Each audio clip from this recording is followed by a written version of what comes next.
Bismillahirrahmanirrahim. Assalamualaikum warahmatullahi wabarakatuh. Dan salam sejahtera buat kita semua. Alhamdulillah kita dapat bertemu pada kesempatan ini. Saya akan coba menjelaskan strategi pembelajaran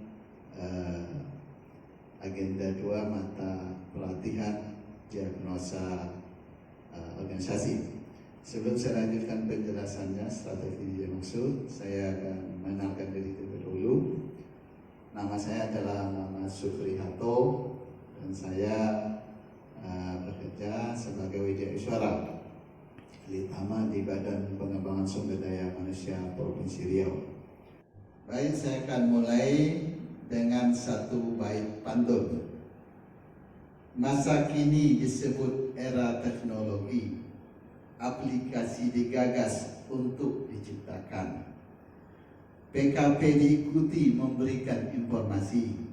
Semoga tugas dan fungsi pemimpin siap dilaksanakan.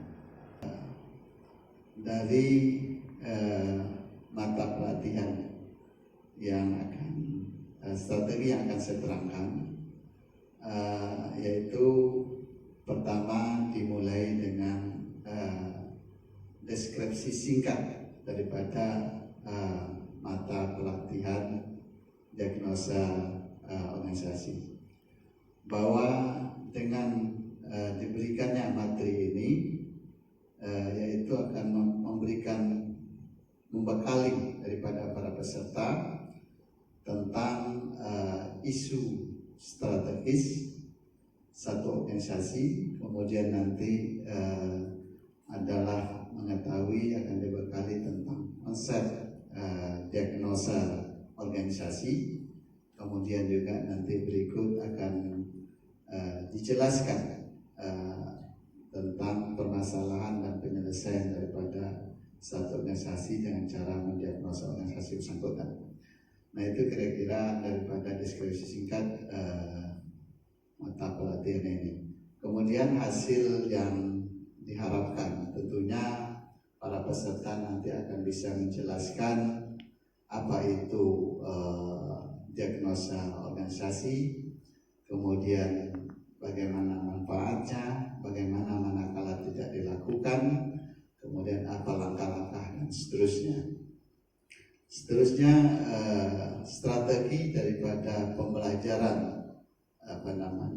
diagnosa organisasi ini, dari materi ini saya akan disajikan dalam ada empat bagian. Nah, yang pertama adalah pendahuluan, itu yang kita tahu dengan tadi salam, ada mengenalkan diri, kemudian tentunya juga menciptakan ruang belajar atau kelas yang kondusif. Apakah umpamanya dengan mengucapkan selamat pagi dan lain sebagainya, sehingga para peserta akan lebih memperhatikan, akan mempunyai lebih daya tarik terhadap apa yang akan disampaikan. Tentunya di penghujungnya diharapkan peserta akan memahami tentang konsep diagnosa organisasi yang akan dipelajari. Nah, kemudian metode yang digunakan pada pendidikan tentu ceramah dan diskusi interaktif. Kemudian saya alat bantunya tentu dengan laptop, spidol, chat dan sebagainya. Kemudian masuk kepada penyajian materi. Penyajian materi itu saya bagi 3. Pertama ada penyajian materi 1, 2, dan 3. Pada penyajian materi 1 itu adalah fokus kepada isu strategis dalam satu organisasi. Nah, di situ akan dibahas tentang pengertian isu strategis, kemudian bagaimana melakukan langkah-langkah untuk penyelesaian daripada isu strategis yang terdapat dalam satu organisasi. Nah, metode yang digunakan pada penyajian pertama ini itu adalah dengan ceramah, kemudian juga dengan diskusi interaktif. Alat bantu yang bisa digunakan tentunya jelas ada laptop, kemudian ada LCD, ada proyektor, kemudian ada bahan ajar dan sebagainya. Kemudian masuk kepada penyajian tahap 2. Penyajian tahap 2 ini akan berfokus kepada penjelasan tentang diagnosa organisasi. Nah, di dalam diagnosa organisasi kita tahu bagaimana nanti peserta bisa memahami apa itu diagnosa, apa itu manfaat diagnosa satu organisasi, kemudian apa akibat atau risiko yang ditimbulkan manakala satu organisasi tidak melakukan diagnosa yang salah. Oleh karenanya tentu mesti memahami benar apa itu diagnosa organisasi, kemudian dipahami juga langkah-langkah yang dilakukan sehingga dalam penyelesaian tentunya masalah satu organisasi. Nah, kemudian metode yang saya gunakan samping ceramah dan diskusi interaktif, juga menggunakan alat-alat bantu lain, metode lain, yaitu dengan cara berdiskusi. Diskusi ini akan memberikan juga kesempatan kepada tiap peserta untuk mengetahui lebih dalam, dan itu dapat diskusikan di dalam satu kelas. Kemudian penyajian ketiga itu adalah khususnya dalam melakukan diskusi. Nah, ini nanti akan dibagi 3 kelompok.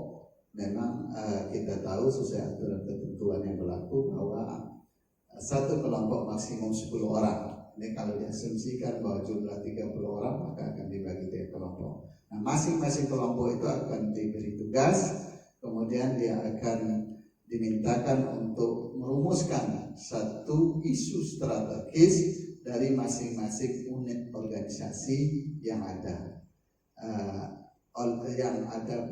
bagi peserta. Peserta akan berdiskusi, akan memilih satu topik, satu judul, satu isu strategis yang disepakati. Kemudian kalau ini sudah dirumuskan oleh masing-masing kelompok, maka akan dipresentasikan.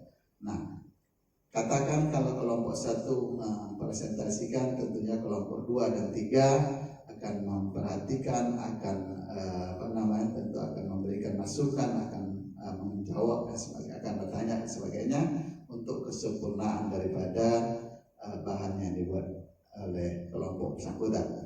Nah, di dalam hal ini tentu fasilitator akan memperhatikan, mencermati, kemudian akan merumuskan, akan memberikan satu kata simpul tentang apa yang diskusikan untuk bagi peserta. Dan ini akan dilaksanakan tentunya, kalau tadi 3 kelompok, akan dilaksanakan 3 kali kelompok tadi.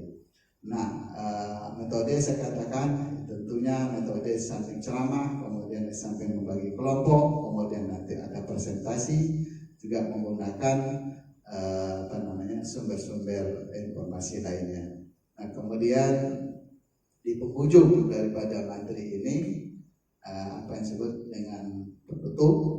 Dalam penutup ini fasilitator akan merangkum keseluruhan mata pembelajaran dimaksud, kemudian akan juga diberi umpan balik kepada peserta barangkali ada masukan-masukan untuk perbaikan, untuk penyempurnaan. Saya kira itu strategi pembelajaran mata pelatihan diagnosa organisasi agenda 2 pada pendidikan kepemimpinan pengawas. Demikian, terima kasih. Wassalamualaikum warahmatullahi wabarakatuh.